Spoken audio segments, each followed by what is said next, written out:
Hello investors, today is Monday the 30th of November 2009 and I wanted to show you some educational work here on the option side for the S&P futures, and I'm going to focus specifically on 4 different strikes but a single month.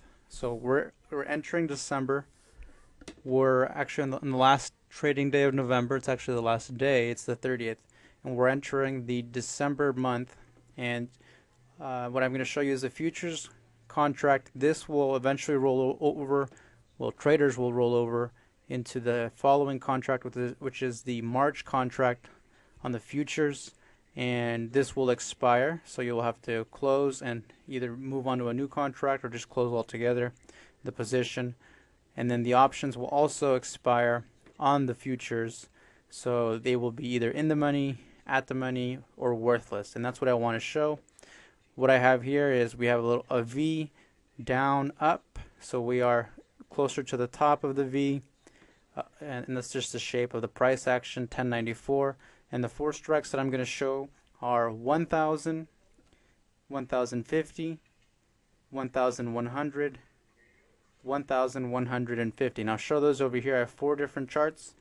The reason I'm showing those is because they are different levels of the S&P. I'll start with the most conservative of the options, although options have high risks, so technically they're not conservative. But of the 4 options, it's a relatively conservative one because it's already in the money. Notice the S&P is far from 1030, the low number here. It's actually at 1094. So the 1000 option is in the money, 94 points, and it's generally following the action of the S&P. Slight little bit of decay, not much. It looks pretty close to what the action is in the S&P. I'm going to jump over to the 1050.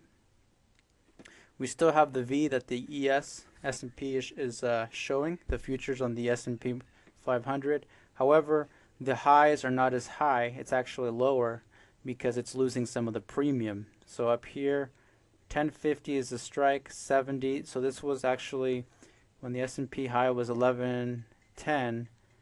It actually had a premium of about 10 extra points, and it's starting to lose that premium as we go closer to expiration. Notice that it was flat up here on the futures and then started to decline, and the top was or the double top right here, it was flat.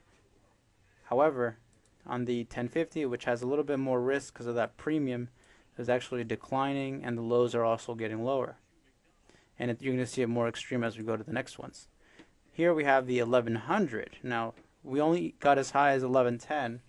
However, 1100 option is actually losing almost all of its premium.